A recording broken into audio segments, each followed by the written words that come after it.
الحمد لله الذي جعل في تعاقب الأيام والمواسم عبرة لأولي الألباب وميدانا يتنافس فيه المتنافسون من العباد. وأشهد أن لا إله إلا الله وحده لا شريك له أتم علينا النعمة ورضي لنا الإسلام دينا. وأشهد أن نبينا وحبيبنا محمدًا عبده ورسوله صفيه من خلقه وخليله، أرسله الله هاديًا ومبشرًا وداعيًا إلى الله بإذنه وسراجًا منيرًا. فصلوات الله وسلامه عليه وعلى آله الطيبين الطاهرين وعلى صحابته الغر الميامين ومن تبعهم بإحسان إلى يوم الدين.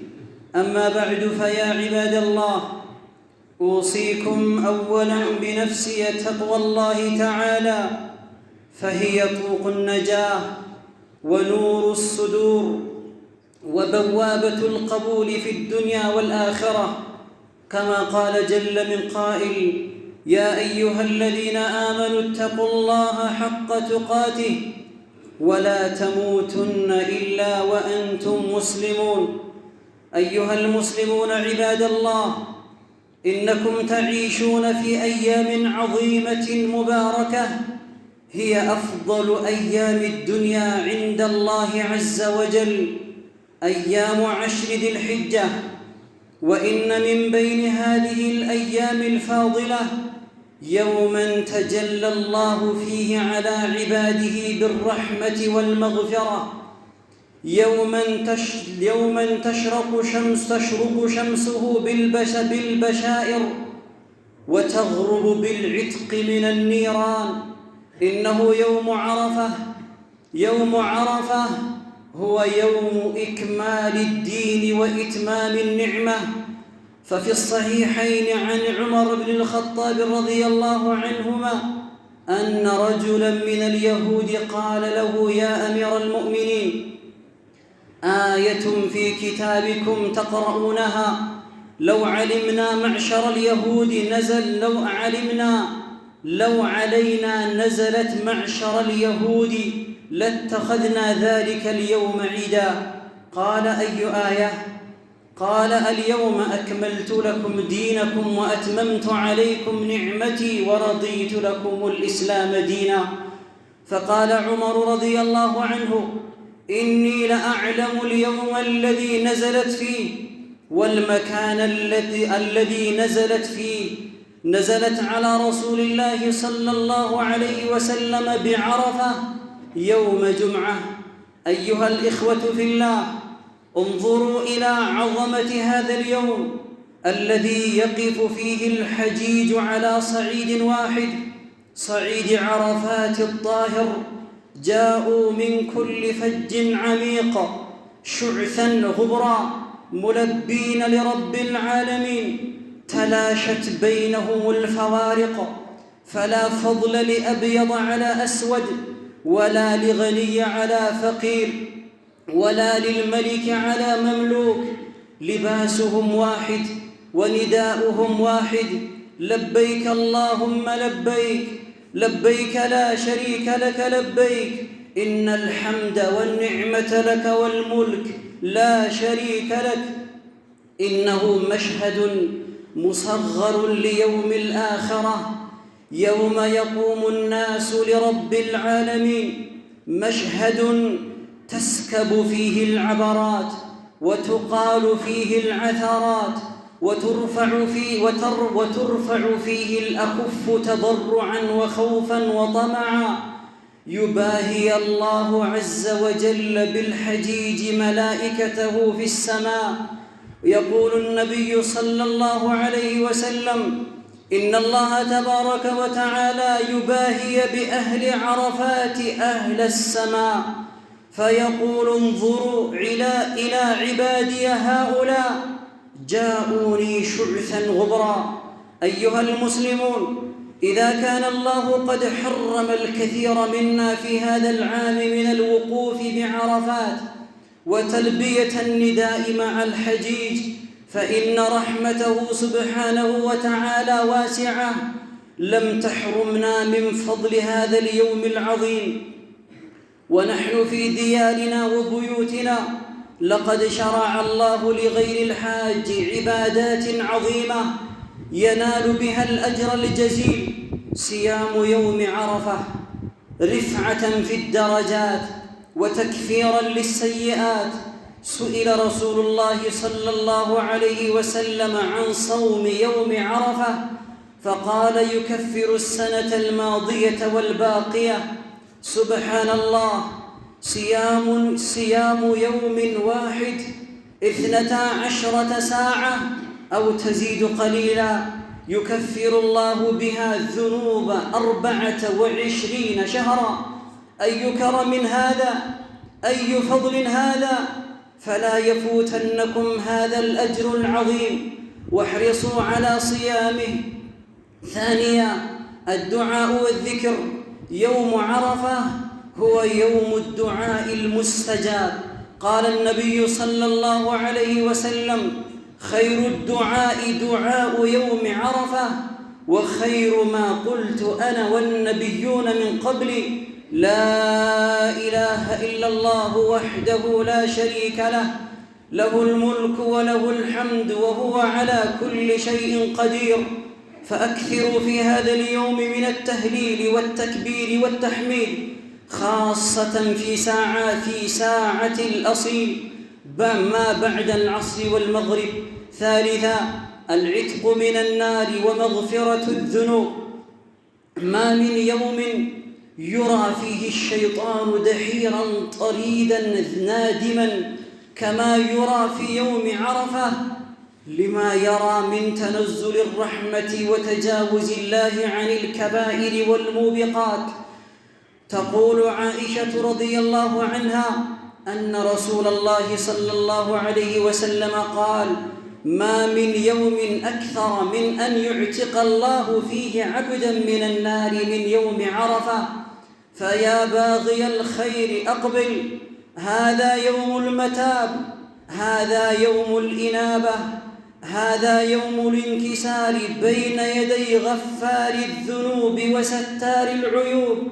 أيها الأحبة، نجدد العهد مع الله لنتصالح مع أنفسنا ولنطهر قلوبنا من الشحناء والبغضاء والحسد والقطيعة، فالله لا يرفع عمل المتشاحنين. صلوا أرحامكم وأحسنوا إلى جيرانكم وتفقدوا الفقراء والمساكين والأيتام في مجتمعاتكم لتدخلوا السرور على قلوبهم في هذه الأيام المباركة. ومع غروب شمس يوم عرفة يستقبل المسلمون ليلة عظيمة ويوم عظيم، وهو يوم النحر، عيد الأضحى المبارك، الذي وصفه النبي صلى الله عليه وسلم بأنه أعظم الأيام عند الله. فاستعدوا لإحياء سنة أبيكم إبراهيم ونبيكم محمدا صلى الله عليه وسلم بإراقة دماء الأضاحي تقربا إلى الله، طيبة بها نفوسكم. واعلموا أن الله لن يناله لحومها ولا دماؤها، ولكن يناله التقوى منكم. أقول قولي هذا وأستغفر الله العظيم الجليل لي ولكم ولسائر المسلمين من كل ذنب فاستغفروه، إنه هو الغفور الرحيم.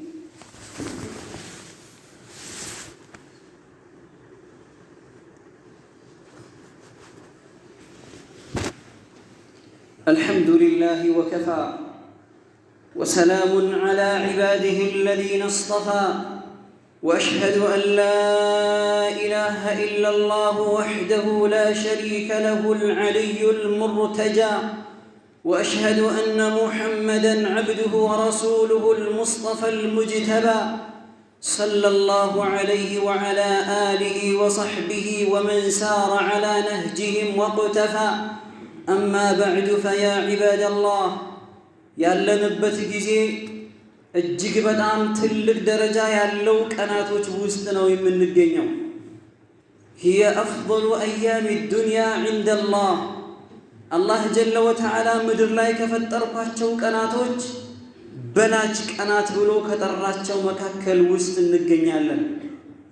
أيام 10 ذي الحجة የذو الحجة ወር የመጀመሪያዎቹ 10 ውስጥ ይህም ወር በውስጡ ትላልቅ የሆኑ ፈዳኢሎችን አላህ ጀለ ወተዓላ ያስቀመጠበት የሆነ ወር ነው።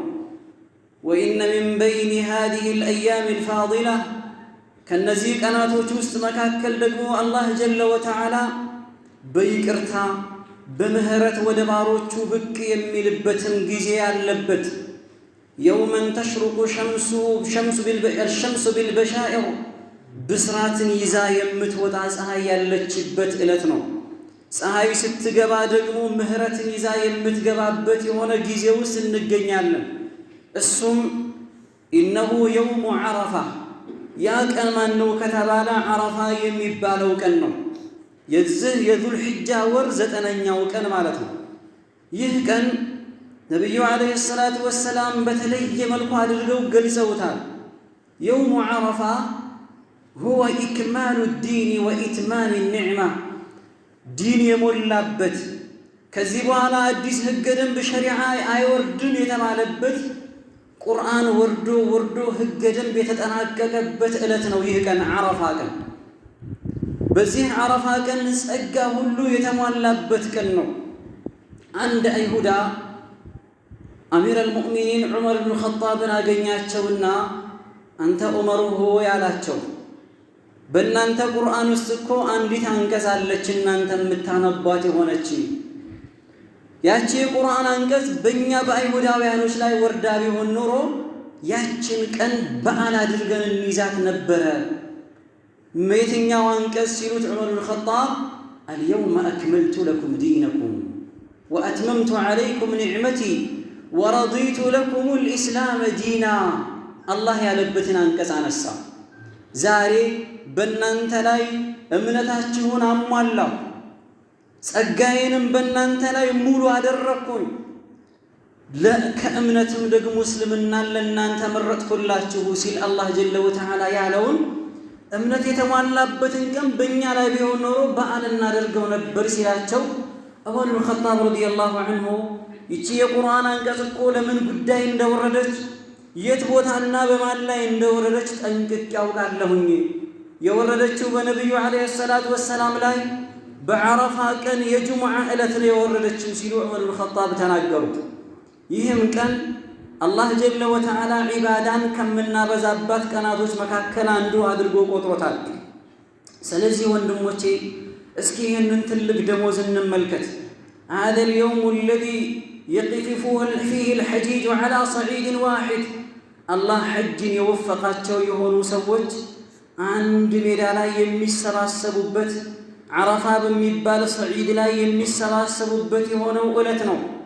جاءوا من كل فج عميق ከየትኛው ርቀት ካለው ቦታ ሁሉ ተሰባስበው አረቡም አጀሙም ጥቁሩም ቀዩም ነጩም ሁሉም አይነት ከለር የሚሰባሰብበት አንድ ሜዳ ላይ የሆነው ዕለት ነው። ሁላቸውም የተበሳቆሉ ሆነው አንድ አይነት ልብስ ብቻ ከፈን የመሰለ ነጭ ልብስ ሰውየው ቢሞት በዛው ተከፍኖ የሚሄድበትን ልብስ የሚለብስበት ቢሞት ራሱ ሳይሸፈን ነው ከፈን የሚከፈነው። ከውስጥ ፓንት እንኳን አይለበስም የተሰፋ ነገር በሙሉ ከላይ አንዲት ፎጣ ጣል ያደርጋል፣ ከታች አንዲት ፎጣ። በዚህ መልኩ አንድ አይነት ሀብታም ቢሆን ድሃ ቢሆን ንጉስ ቢሆን ተራ ማህበረሰብ ቢሆን አዋቂ ቢሆን ማህይም ቢሆን ሁሉም አንድ ሜዳ ላይ ይሄ ለነከሌ ተብሎ የሚዘጋጅበት ቦታ የሌለበት አንድ አይነት በሆነበት ቦታ ላይ ሰው ሁሉ የሚሰባሰብበት አቧራ ቦሎባቸው ብስቁልቁል ብለው በመካከላቸው ልዩነት ሳይኖር የሚለዩበት ነገር ሳይታይ በአንድ ላይ ተሰብስበው አንድ አይነት ቃልን የሚያወጡበት የሆነ ሜዳ ላይ ተሰበሰቡ። ቃላቸውም ለበይክ አላሁመ ለበይክ። ይህ ቃል በውስጡ ተውሂድ ነው። ጌታዬ ሆይ አቤት ያንተን ጥሪ ተቀብያለሁ መርሐባ ብያለሁኝ እያሉ እየመሰከሩ ለበይክ አላሁመ ለበይክ ለበይከ ላ ሸሪከ ለክ፣ ላንተ ምንም አይነት አጋር የለህም በዒባዳህም ፊ ዒባዳቲክ ወአስማኢከ ወሲፋቲክ፣ በየትኛውም የዒባዳ ዘርፍ አንተን የሚጋራና ከአንተ ጋር እኩል የሚሆን ማንም የለም ብለው ተውሂድ ከፍ የሚልበት ለከል ሐምድ ለከል ሙልኩ፣ ንግስና ሁሉ ላንተ ነው፣ ምስጋና ያንተ ብቻ የሆነን ጌታ ሆይ እያሉ ሰዎች በአንድ አይነት ጥሪ የሚጮሁበት በሆነው አንድ ሜዳ ላይ ሰዎች የሚሰባሰቡበትን ፈضል አላህ የሚወፍቅባቸው የሆነ ጊዜ ነው። ትዕይንቱን ስንመለከተው የየውመል ቂያማ ከመነሻው እስከ መጨረሻው ድረስ ያሉ ሰዎች አንድ ላይ የሚሰባሰቡበትን የውመል አኺራ የዚያ ትንሹ ምሳሌ ነው ይላሉ። የውመል ዓረፋ ሰው ሁሉ አንድ ሆኖ የውመል ቂያማ ርቃኑን ነው ሰው ሁሉ የሚቆመው። ልብስ የሚለብስ የለም። መጀመሪያ ሁሉም ርቃኑን ነው የሚቆመው። የውመል ዓረፋም አንድ አይነት ነው፣ ሴቱም ወንዱም በዛው መሰረት። ስለዚህ የውመል ቂያማን የሚመስል መሽሀድ ነው ይላሉ። የውመ የቁሙ ናሱ ሊረቢል ዓለሚን፣ ሰው ሁሉ ለዓለማቱ ጌታ ቀጥ ብሎ የሚቆምበት አይደለም እግር አይን ያለሱ ፍቃድ የማትንቀሳቀስበት የሆነችን ዕለት የውመል ቂያማን የሚያስታውስ የሆነ አቋቋም ነው። ሰው ሁሉ ይቆማል። ሁሉም ዒባዳ ነው፣ ዚክር ላይ ነው። ምንም አይነት ችግር የማይፈጠርበት ቦታ ነው። አላህ ጀለ ወተዓላ ከለመኑት የሚቀበልበት የሆነ ቦታ ነው። በዚህ ብቻ ሳይሆን ደግሞ አላህ ጀለ ወተዓላ ሰማይ ላይ ያሉ መላኢካዎቹ ላይ የሚፎክርበትም ዕለት ነው። እስኪ ወደ ባሮቼ ተመልከቱ፣ እንዙሩ ኢላ ዒባዲ ሹዕሰን ጉብራ። እስኪ ወደ ባሮቼ ተመልከቱ፣ አቧራ የቦለለባቸው ሆኖ ፀጉራቸው ብስቅልቅል ያለ ሆኖ እንደው ብስቅልቅል ያለ ሆኖ አንድ ቦታ ላይ ቆመው እኔን የሚማጸኑ የሆኑን ባሮቼን እስኪ ተመልከቱ እያለ አላህ መላኢካዎቹ ላይ የሚናገርበት ዕለት ነው። እናንተ ምስክር ሆኑኝ ይቅር ብያቸዋለሁም ብሎ አላህ ጀለ ወተዓላ ምህረቱን የሚናገርበት ዕለት ነው የውሙ ዓረፋ። በዚህ መልኩ ሐጅን አላህ ፈضል ያደረገ የወፈቃቸው ሰዎች በዚህ አግባብ እዛ ሜዳ ላይ ሆነው መን ሐጀ ወለም የርፉት ፈከአነማ ወለደትሁ ኡሙህ፣ ሐጅ ያደረገ ምንም አይነት ሐጁን የሚያበላሽ ተግባር ሳይፈጽም ያደረገ ሰው ልክ እናቱ እንደወለደችው ከእናቱ ማህፀን እንደወጣ ሕፃን ልጅ ጠሃራ ነው ከወንጀል ብለዋል ነቢ ዓለይሂ ሰላቱ ወሰላም። ልክ እንደዚህ ሲሆኑ እነሱ እኛ ሳዲያ ሐጅ አላህ ያልወፈቅን ደግሞ በዚህ ዓመት ላይ ያ የእናንተ ተራ አይደለም ብሎ አላህ ያስቀረን ሰዎችስ ምንድን ነው ድርሻችን? ለመሆኑ ምንም አይነት ዒባዳ ለእኛ የተቀመጠ የለም? እንደ የምናገኘው ምንም አይነት አጅር የለም? ከላ ሐሻ ወላህ። ነቢዩ ዓለይሂ ሰላቱ ወሰላም ብዙን ኸይራቶች እንዳሉ አስቀምጠውልን ሄደዋል። እነዚህ 10 ቀናቶችን አላህ ጀለ ወተዓላ የማለባቸው ትልቅ ቀናቶች ናቸው። ወለያልን 10 ሲል መሐላውን ያሰፈነበት አላህ ጀለ ወተዓላ በከባድ ነገር ቢሆን እንጂ አይምልም ብለዋል። በትልቅ ነገር ነው። እነዚህ ቀናቶች ትልቅ ደረጃ ያላቸው ስለሆኑ ነው አላህ የማለባቸው። በዚህ ቀን ውስጥ አላህ ጀለ ወተዓላ ለእያንዳንዱ አማኝ ደግሞ ጾምን ሸርዓ አድርጓል። ጾም ተደንግጓል። የመጀመሪያው ድንጋጌ ጾም ነው። የውሙ ዓረፋ የዓረፋ ቀንን መጾም ትልቅ ደረጃ የሚያስገኝ ብዙ ወንጀሎችን የሚያስምር። ነቢዩ ዓለይሂ ሰላቱ ወሰላም ተጠየቁና ስለዚህ ቀን መለሱ ዩከፊሩ ሰነተ ልማዲየተ ወልባቂያ፣ ወደፊት የሚመጣውን ዓመትና ያለፈውን ዓመት ወንጀል የሚያስምር ቀን ነው የዛን ቀን መጾም። ተመልከቱ፣ አንድ ቀን 12 ሰዓት ወይ ትንሽ የምትጨምርን ቆይታ ሰው ስለተራበ ከምግብና ከተለያዩ ነገሮች ራሱን ስላቀበለ አላህ ዐዘ ወጀል ብሎ የ24 ወራቶችን ተመልከቱ፣ 720 ቀናቶችን ወንጀል የሚያስምር አጅር ያስገኛል በአንድ ቀን ጾም። እስከዛሬ ስንቶቻችን ስንጾም ኖረናል? ዛሬስ ለመጾም ምን ያክላችን ተዘጋጅተናል? ሁላችንም ራሳችን ጋር እንነጋገር። ወንጀል የሌለበት የለም። ወንጀል ነው ዙሪያችንን ያካበበን። መልካም ስራ እንዳንሰራ ግርዶሽ የሆነብን፣ ዒባዳ ለማድረግ ስንፍና የሆነብን ወንጀል ነው፣ ሐሜት ነው፣ የተለያየ ክፉ ተግባራቶች ናቸው። ስለዚህ እነዚህ ክፉ ተግባራቶች አንቀው ማነቆ ሆነውናልና እንዲህ አይነት ፈዳኢሎችን ስናገኝ ወደ ኋላ ልንል አይገባም። እንዳያልፈን ይህ ቀን እለቱ እንዳያልፈን። ነገ ዒድ ነው ከተባለ ዛሬ ማለት ነው ጾሙ። ሁለተኛው ዱዓና ዚክር ለሐጅ ላልሄዱ ሰዎች ተሽሪዕ ተደርጓል። እነሱም ላይ እንደዚሁ ነው። ዱዓ የዓረፋ ቀንን ዱዓ አስመልክተው ነቢዩ ዓለይሂ ሰላቱ ወሰላም ኸይሩ ዱዓኢ ዱዓኡ የውም ዓረፋ፣ ከዱዓ ሁሉ ትልቅ ምርጥ ዱዓ የሚባለው የዓረፋ ቀን የተደረገ ዱዓ ነው። ወኸይሩ ማ ቁልቱ አነ ወነቢዩነ ምን ቀብሊ ያሉ ቀጠሉና ደግሞ ሲያመላክቱን ምን መሆን እንዳለበት ሂደታችን እኔም ሆንኩኝ ከኔ በፊት የነበሩ ነቢያቶች ከተናገር ነው መልካሙ ደግሞ ይህ ነው አሉ። ላኢላሃ ኢለላህ ወሕደሁ ላ ሸሪከ ለህ ለሁል ሙልኩ ወለሁል ሐምድ ወሁወ ዐላ ኩሊ ሸይኢን ቀዲር። ይህ ዚክር ነው አሉ በላቸው። ላኢላሃ ኢለላህ ስትል ላ መዕቡደ ቢሐቅን ኢለላህ፣ ከአላህ ጀለ ወተዓላ ውጭ በእውነት የሚመለክ አምላክ የለም። ሰዋኡን ካነ ኢንሰን አው ጅነን አው ሸጀረን አው ሐጀረን አው መደረን አው ማአን፣ የፈለገ ነገር ቢሆን። ወሰዋኡን ካነ ነቢይን አው ወልይን አው ሳሊሓ፣ ማንም አካል ቢሆን ከአላህ ውጭ በእውነት የሚመለክ አምላክ የለም።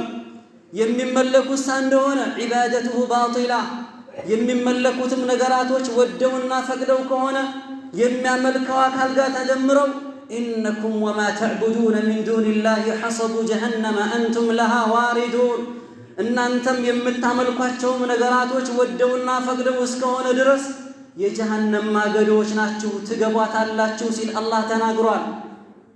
ጀሃነም ውስጥ ክትት እንደረጋለን ያ ከሆነ። ስለዚህ እዚህ ቃል ላይ ምን አለ? ከአላህ በስተቀር በእውነት የሚመለክ አምላክ የለም።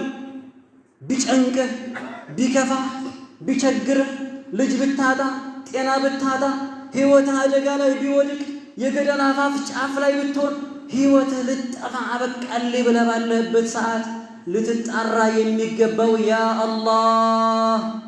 ከዛ ውጭ ከሆነ ገደል ለምትገባው፣ ከዛ ውጭ ከሆንክ የሙሽሪኮቹ ምሳሌ ነህ፣ የማንም ምሳሌ አይደለም። እነዛ ሙሽሪኮችን አላህ ጀለ ወተዓላ ሲገልጻቸው ባህር ውስጥ ገብተው ማዕበሉ ከግራ ከቀኝ ሳማታቸው ጊዜ ደዐው ላህ ሙኽሊሰን ለሁ ዲን አለ። ጥርት አድርገው ያ አላህ ይላሉ።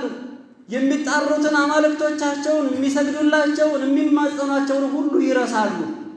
ፈለማ ነጃሁም ኢለል ብር ኢዛ ሁም ዩሽሪኩን፣ ከዛ ከጭንቅ ከዛ ማዕበል አላህ ነፃ ሲያወጣቸው ጊዜ ደግሞ ተመልሰው ነበሩበት ይመለሳሉ አሉ። ስለዚህ የሙሽሪኮች አይነት ምሳሌ አይኖረን። በሁሉም ጉዛችን አላህን አንድነቱን እናረጋግጥ። በየትኛውም ሂደት ለከሌ ብለህ አይደለም፣ እከሌን ለመምሰል ብለህ አይደለም፣ ለራስህ ብቻ ነው። ከዚህ ነፃ ሆኜ እንደፈለግኩ ሆኜ እኖራለሁ ካልክ ደግሞ ሽርክ ነው ተግባሩና ወመን ዩሽሪክ ቢላሂ ፈከአነማ ኸረ ሚነ ሰማኢ ፈተኽጠፉሁ ጠይሩ አው ተህዊ ብሂ ሪሕ ፊ መካኒን ሰሒቅ። በአላህ ላይ የሚያጋሩ ሰዎች ምሳሌያቸው ከሰማይ ተወርውረው እየተምዘገዘገ እንዳለ ወይ በራሪ ጠልፎ ወይ ንፋስ ያልታወቀ ቦታ እንደሚወረውረው አካል ነው፣ ደብዛው የማይገኝ ማለት ነው። ምንም ዋጋ የሌለ ጀሃነም ውስጥ ገብተህ ከፍተኛ ስቃይ ከሚያገኟቸው ሰዎች መካከል የምትሆን ነህ እያለ አላህ ነግሮናል። ስለዚህ እዚህ ሐጅ ቦታ ላይ ቆመው ጥሪያቸው ምንድን ነው? ላኢላሃ ኢለላህ ለበይክ አላሁመ ለበይክ ሲሉ እዛ አንተ ደግሞ ላኢላሃ ኢለላህ ወሕደሁ ላ ሸሪከ ለህ ለሁል ሙልክ ወለሁል ሐምድ ወሁወ ዐላ ኩሊ ሸይኢን ቀዲር። በሁሉ ነገር ላይ ቻይ ነው። የማይችለው ነገር አለ አላህ ፊ በዕድ ሸይኢን ብሎ የሚልም አለ። እዚሁ ሙስሊም ሆኖ እኮ ነው ዐላ ኩሊ ሸይኢን ቀዲር። ኩል ማለት ቢመዕና በዕዱ ናትና በከፊል ፓርት አላህ አይችልም ብሎ የሚናገር ደፋር አለ እዚሁ ምድር ላይ። በሁሉ ነገር ላይ ቻይ የሆነ ጌታ ነው ብለህ አላህን ማረጋገጥ ይሄንን ቃል መናገር ነው ከዱዓ ከዚክር ሁሉ በላጩ ይሉና ነብዩ አለይሂ ሰላቱ ወሰላም። ስለዚህ ተክቢሩን፣ ተህሊሉን፣ ተሕሚዱን ይህንን ዚክር ማብዛት ይገባናል። በተለይ ደግሞ ወቅት الاستجابة እንጠብቀት። ከዓስር እስከ መግሪብ ያለ ሰዓት ወቅት الاستجابة ነው። ያንን ሰዓት በመከታተል ዱዓ ማድረግ ላይ እንዳንዘናጋ። ሶስተኛው العتق من النار ከጀሃነም ነፃ መባልና ወንጀልን ይቅር መባል የሚገኝበት ዕለት ነው። ሐጅ ያልሄደውን ሰው እንኳን ማ ሚን የውሚን አሉ ነቢዩ ዓለይሂ ሰላቱ ወሰላም አንድም ቀን የለም ሸይጣን አንሶ ተዋርዶ ተጸጽቶ እየተቆላጨ የሚታይበት አንድም ቀን የለም የዓረፋ ቀን ቢሆን እንጂ ብለዋል። ለምንድነው? ሰው ሁሉ አንድ ሜዳ ተሰብስቦ በተውሂድ ቃል አንድነቱን ፈጥሮ አንድ ሆኖ አንድ ሜዳ ላይ ቆሞ ያ አላህ ለበይክ አላሁመ ለበይክ ሲል እዛ ያለው ሌላው በጾም ሲወጣ ልክ በዚህ መልኩ ሲሆን ይህንን እያሳየ አላህ ጀለ ወተዓላ ሸይጣን ምራቸዋለሁ ሲል ጊዜ አላህ የሚቆጭበትና የሚንቆላጭበት ቀን ነው ሲሉ ነግረውና ስለዚህ ወንጀል ይቅር የሚባልበት ቀን ነውና አንተ ኸይር ፈላጊ ሆንክ ሰው ወደፊት ሂድ አሉ ነቢ ዓለይሂ ሰላቱ ወሰላም። ያ ባጊየል ኸይር አቅብል አንተ መልካም ፈላጊ ወይ ወደፊት ተጓዝ ያንተ ነው ሰዓቱ። መጥፎና ሸር የምትፈልግ ደግሞ አቅሲር አደጋ ነው ላንተ ቀጥ በል ቁም እያሉ ነብዩ ዓለይሂ ሰላቱ ወሰላም ነግረውና ስለዚህ እንጽና እንጠንክር ራሳችንን ቀኗን እንጹም ዒባዳ እናድርግ ዚክር ሰደቃ የተለያየ ነገር እናድርግ ቤተሰቦቻችንን በዛው መስመር እንዲጓዙ እናድርግ። የመጨረሻው ያቺ የውመ አልዓረፋ ፀሐይዋ ስትገባ ደግሞ ምን ይመጣል? የውመ አልዒድ አክበር ትልቁ የዒድ ቀን ለኛ አላህ የተለያዩ ድንጋጌዎችን ያደረገበት ሐጅ ለሚያደርገው ለማያደርገው ኡድሂያ እርድ የሚባል ነገር የተቀመጠበት የነብዩላህ ኢብራሂም ዓለይሂ ሰላቱ ወሰላም ሱና ከዛም አልፎ የነብያችን ዓለይሂ ሰላቱ ወሰላም ሱና የሚተገበርበት ዕለት ይመጣል። ያንን ኢድ አልአድሃ ኢድ ሰላታችንን ወጥተን በመስገድ ላይ አንዘናጋ። ድሮ ከተማችን ኢድ ሲሆን ጸጥ ረጭል ነበር። የሚዘረፈን ሱቅ ነበር እኮ ታስታውሱ ከሆነ ከተማ ላይ ሰው ጠፍቶ ጸጥ ብሎ። ዛሬ ደግሞ የሚሰግደው በተወሰነ መልኩ ነው። ከተማው ሲንጋጋ ነው የምታዩት።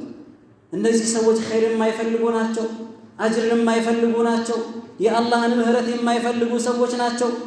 حتى الحيض حيض لا ያለች ሴት እንኳን ብትሆን ትውጣና ዓረፋ ሜዳ ላይ ወልየተተጀነብ المصلى መስገጃ ቦታውን ራቅ ብላ ዳር ላይ ሆና ተቀመጥ ያሉበት ህፃናቶች ሳይቀሩ ይዛቸዋቸው ውጡ የአላህን ምህረት ያገኙበት የተባለውን ቦታ የማይፈልጉ ሰዎች ሆነው ይሁን ኸይር ነገር ሞልቶላቸው የጀነትን ካርድ ያገኙ ሰዎች ይሆን አላውቅም። ስለዚህ ወንድሞቼ ከዘንጊና ወደ ኋላ ብለው ከተሳነፉ ሰዎች ከመሆን ራሳችንን አቅበን ወደፊት በኸይር ስራ ከሚጓዙ ሰዎች መካከል እንሆን። በኢባዳ ላይ ብርቱ የምንሆን ሰዎች እንሆን። የዒድ ቀን የተራቡ የተቸገሩ የታረዙ ሰዎችን በማብላት በማጠጣት በማልበስ ወደፊት የምንጓዝ ሰዎች ልንሆን ይገባናል። ከዛ በተረፈ በኢባዳ ላይ በርትተው ጠንክረው የአላህን ምህረት ከሚያገኙ ሰዎች አላህ ያድርገን። አላ ሰሉ ወሰሊሙ ከማ አመረኩም ረብኩም ሐይቱ ቃል إن الله وملائكته يصلون على النبي يا أيها الذين آمنوا صلوا عليه وسلموا تسليما اللهم صل وسلم على عبدك ورسولك محمد شافع المقام المحمود والحوض المورود واللواء المعقود وارض اللهم عن أربعة الخلفاء الأئمة الحنفاء ذوي الفضل والوفاء أبي بكر وعمر وعثمان وعلي وعن سائر الصحابة أجمعين وعنا معهم بعفوك وإحسانك وجودك يا أرحم الراحمين اللهم اغفر للمسلمين والمسلمات والمؤمنين والمؤمنات الأحياء منهم والأموات إنك سميع قريب مجيب الدعوات اللهم تقبل من حجاج بيتك الحرام حجهم واجعل حجهم برورا وسعيهم مشكورا وذنبهم مغفورا وردهم إلى أهليهم سالمين غانمين يا رب العالمين اللهم اجعل لنا في يوم عرفة نصيبا من رحمتك ومغفرتك اللهم اجعل لنا في يوم عرفة نصيبا من رحمتك ومغفرتك يا رب العالمين اللهم اعتق رقابنا ورقاب آبائنا وأمهاتنا وجميع المسلمين يا رب العالمين عباد الله إن الله يأمر بالعدل والإحسان وإيتاء ذي القربى وينهى عن الفحشاء والمنكر والبغي يعظكم لعلكم تذكرون فاذكروا الله العظيم الجليل يذكركم واشكروه على آلائه يزدكم ولذكر الله أكبر والله يعلم ما تصنعون.